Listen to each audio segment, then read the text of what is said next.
¿Qué es lo que piden los espíritus? No intentaré convencerte de que mi historia es real, no intento darte ideas para hacer amistades con un fantasma, espíritu, ente, o como quieras llamarlo.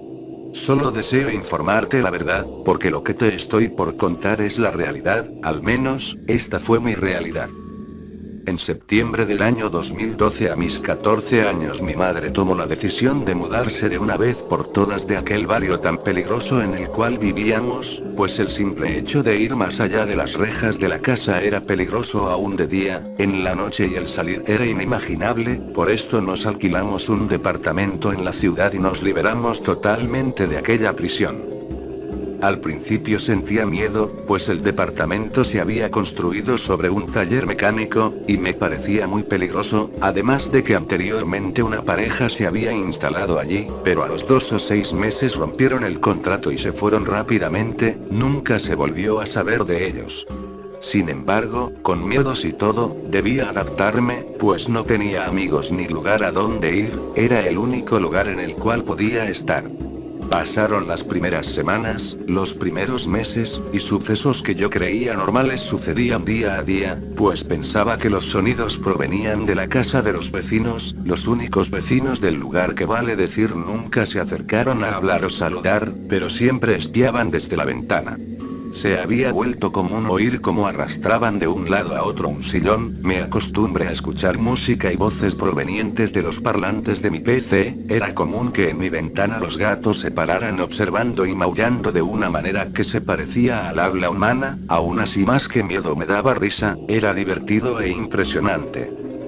Varios meses después los sucesos parecieron volverse más notables, mi mayor recuerdo es aquella vez que en la computadora escuchaba música en YouTube, ya habrían sido las 3 y algo de la madrugada y estaba apoyada en mi escritorio durmiéndome, perdiendo poco a poco la consciencia, cuando de pronto sentí como de un golpe mi escritorio se levantó una rata. ¿Acaso fue solo mi imaginación? Quisiera que así fuera, pero cuando ya me encontraba totalmente despierta, le levanto de 2 golpes y 2 veces más. ¿Cuál fue mi reacción?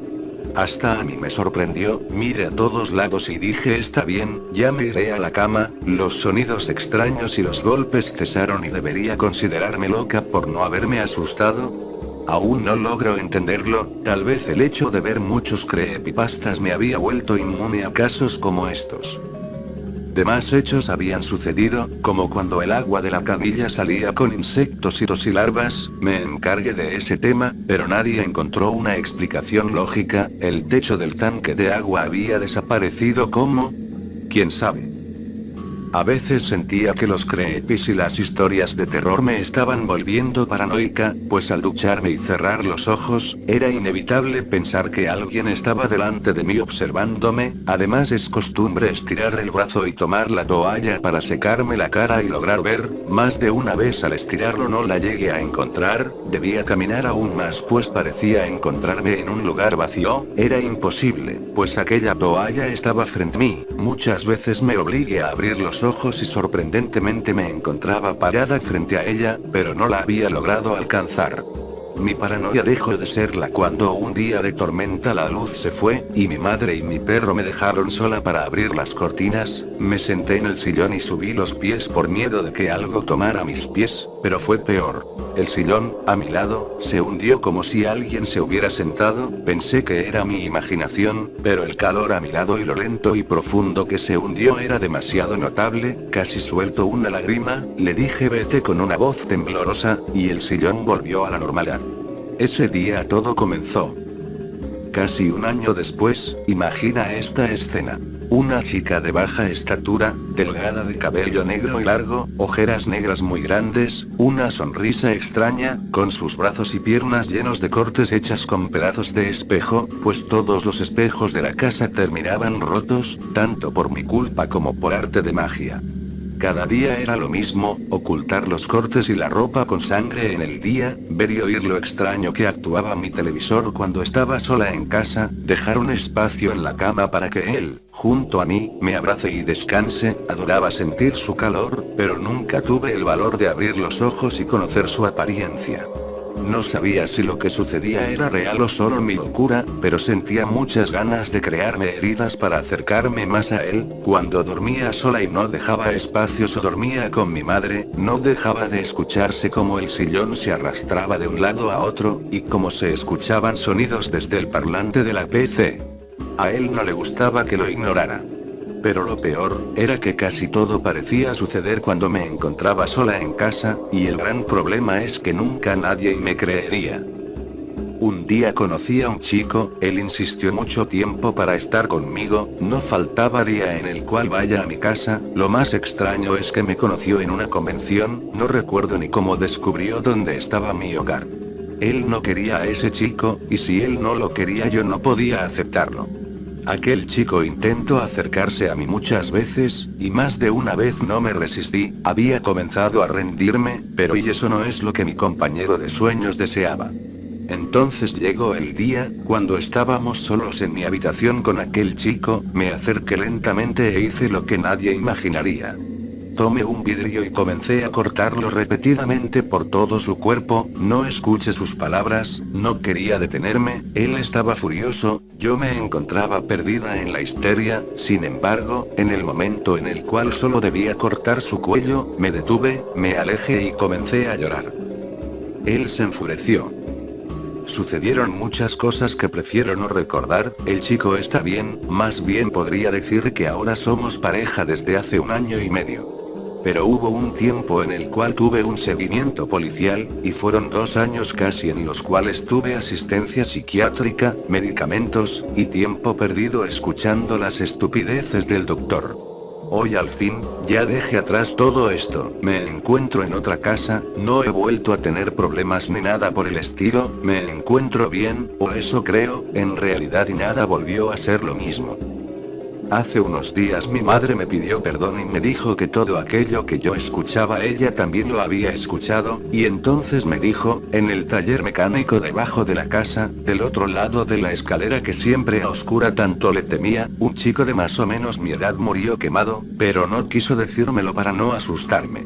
En ese momento recordé todo, el calor que sentí cuando el sillón se hundió, el escritorio, la cama, la televisión, la ira, todo, y lo último fue cuando una mano, una sombra salió desde atrás de mí. Todo cobró sentido, o yo, o mi actual novio, o mi perro que luego de mudarse se curó mágicamente, alguno de nosotros o ellos debían morir. Pues eso es lo que él deseaba, él quería estar con alguien, temía a la soledad, y buscaba un /a compañero /a, pero para que eso suceda, esa persona debía morir. Tal vez suene cruel, pero, si ellos continúan caminando más allá de la muerte, tal vez les sea normal pensar que la vida no es tan importante como para quien hoy en día la estamos disfrutando. Aún así seré sincera, tengo miedo, pues aún ni tú puedes saber si no hay alguien a tu lado o detrás de ti. Y nunca nadie te creerá. Siguiente historia. El viejo árbol. En el patio trasero de la casa había un gran árbol. Viejo, seco, ruinoso, que llevaba allí desde hacía muchos años. Era blanco, como el hueso, y sus grietas eran negras, como si se hubiera quemado desde adentro. Casi llegaba a la altura de la casa y su sombra era ominosa. No tenía hojas. En vez de eso, largas cuerdas iban de rama en rama, confeccionando una extraña decoración que, de alguna forma, se hacía amenazadora. Porque el viejo árbol daba respeto. Se alzaba sobre un pequeño terreno lleno de hierba seca, en el patio de una antigua casa abandonada hace muchos años, perdida en medio del campo, a kilómetros y kilómetros de la ciudad más cercana. Casi todos los días soplaba viento, y absolutamente todos los días la zona entera permanecía inmóvil. Las ramas no se movían, la cuerda no se movía y la hierba ya no danzaba con el viento. Como mucho se podía oír de vez en cuando los gemidos de las viejas vigas de madera de la casa. Solo una valla de 1,5 metros separaba el patio del exterior, y, aún teniendo claramente décadas de antigüedad, permanecía intacta. La pintura se había caído, sí, y la madera estaba astillada, pero aguantaba. Fue hecha para durar. Era irónico, porque a la casa la acabaron bautizando como la casa del árbol, a pesar de haber tenido otro nombre, ya perdido. Parece ser que aquella maravilla de la naturaleza acabó cobrando más importancia que el lugar en donde se encontraba. Parece ser que el árbol era la figura central. ¿Y de qué? Bueno, como todos los lugares antiguos, este lugar tiene sus leyendas y habladurías. El árbol empezó a llamar la atención de ciertas minorías muy extrañas, que visitaban a los dueños y les pedían permiso para pasar al jardín a contemplar el viejo árbol. Al principio el propietario no se molestó demasiado, y permitió aquel curioso turismo. Pero la cantidad de gente que venía de visita aumentó más y más, no significativamente, pero sí lo suficiente como para crear una sensación de incomodidad y asfixia en el propietario, quien acabó por prohibir las visitas. Aún así, su paz no duró mucho. Estas visitas siguieron dándose, pero por la noche, cuando el propietario dormía y no advertía a los intrusos que hacían misteriosas reuniones al pie del árbol. Precisamente, fue una de estas mismas reuniones la que le hizo darse cuenta de lo que ocurría en su jardín, al desatarse un incendio en él. Un incendio que arrasó todo el césped y las hojas del árbol, pero nada más, por suerte para él. Pero el incendio trajo más problemas una vez extinto. Se encontraron dos cuerpos calcinados tras sofocarlo, colgados del árbol. Uno adulto, y el otro de tamaño reducido. Al ser el propietario el único habitante de la casa, cuando la policía llegó y encontró el panorama rápidamente se le acusó de doble asesinato. Él denunció la actividad que había estado tomando lugar en el patio, pero nunca se pudo comprobar. Afortunadamente, la investigación que se llevó a cabo lo exculpó, y fue puesto en libertad. Sin embargo, nunca se encontró al autor o autores de aquel macabro escenario.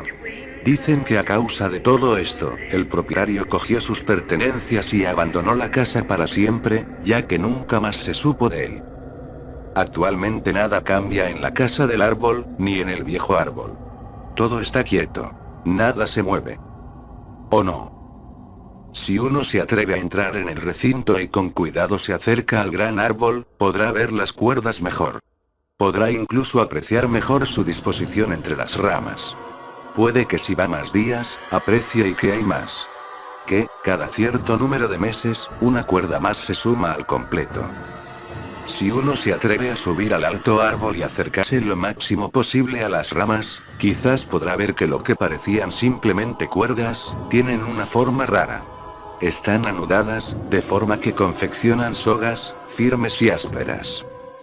Es más, si uno se atreviera a agacharse al suelo y tocarlo con la mano, quizás podría apreciar que no tiene la misma consistencia que la tierra contigua. Puede que, en un golpe de suerte, se encuentre con una sección de tierra suelta, fresca, como si hubiera sido removida hace poco. Y nunca nadie te creerá. Siguiente historia. Abre los ojos. Son las 3 menos cuarto, el tiempo se acaba, no tengo escapatoria. Los pies me sangran tras correr por la calle descalza a altas horas de la madrugada. Sin darme cuenta me adentro a un callejón sin salida, tan solo puedo darme la vuelta. Pero sé que si me giro, llegará mi hora. Noto una presencia en mi espalda y un escalofrío me recorre. El pulso se me acelera, la respiración se me corta y cierro los ojos y tengo miedo y el ser a mi espalda jadea y su aliento putrefacto y helado azota mi nuca. Unos lagrimones salados se deslizan por mis mejillas mientras ese monstruo se carcajea. Sé que disfruta con mi sufrimiento, sé que es parte de su tortura. Date la vuelta y me susurra, incitándome a hacerle caso, no te haré daño y... Una parte de mí desea girarse, pero la otra teme volver a ver esos ojos negros, sin vida, los ojos de la muerte en persona. Esos ojos que me han perseguido desde el primer día que los vi en sueños y esos ojos que me han causado tantas noches en vela. Todo empezó tras un estúpido juego al que mi mejor amiga, Erika, me obligó a jugar. Fue una noche que se quedó a pasar la noche en mi casa, ya que sus padres estaban de viaje por motivos laborales. Era una noche de luna nueva. Venga, no seas cobarde, dijo chillando entre risas. No soy cobarde, simplemente me parece una estupidez de juego. Pues si te parece una estupidez, jugamos y ya está. Musitó algo contrariada. Sabía que no había forma humana posible de hacer cambiar de opinión a mi amiga, la conocía de toda la vida, así que terminé aceptando. Bien, juguemos y solté con poco entusiasmo. Me contó que el juego se llamaba Abre los ojos. Consistía en punzarse la yema del dedo índice con una aguja y verter una gota de sangre en un bol mientras, irónicamente, mantenías los ojos cerrados. Tras ese ritual y aún con los ojos cerrados, debías susurrar las siguientes palabras. Todo esto debía hacerse a las 3 de la madrugada, a oscuras en la habitación, encerradas, tan solo iluminada por la luz de una vela negra. En ese momento me pareció una tontería, un simple juego de niños. Cuando mi amiga se dio por contenta, decidimos ir a dormir.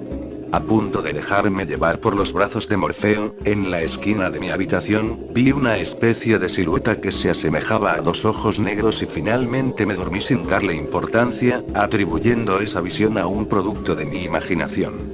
Aquella noche soñé con una voz que me llamaba, que me buscaba para llevarme con ella. Tras aquella noche, los sueños se fueron volviendo cada vez más lúcidos.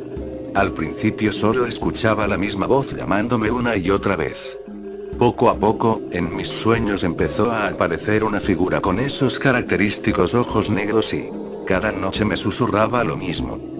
Ven conmigo y abre los ojos. Y aunque en sueños jamás llegaba a tocarme o a hacerme daño, su sola presencia me provocaba un miedo aterrador. Me despertaba siempre llorando o gritando. Al cabo de un par de semanas de soñar con esa voz, recibí una noticia. La madre de mi mejor amiga me llamó para preguntar si sabía algo de ella. Me contó que se habían marchado y la habían dejado sola en su casa. Habían estado fuera 2 semanas. Cuando volvieron no había rastro alguno de Erika, era como si nunca hubiera estado allí y como tampoco vieron con su cuerpo, la policía declaró que se habría fugado. Yo sabía que Erika no se habría fugado sin dar señales de vida, no era esa clase de chica, así que el informe policial no me convenció.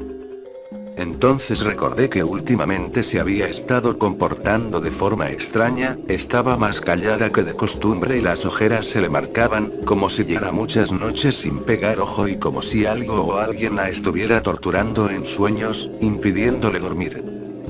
Decidí investigar por mi cuenta, así que aquella noche me desvié de mi camino y pasé por la casa de Erika a mirar por los alrededores.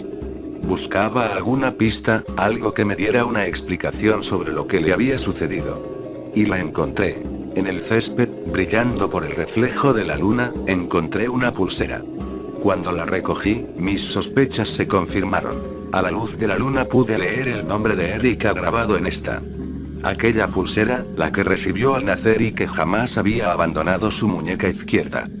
Allí estaba, abandonada en el jardín, despojada de su ubicación usual.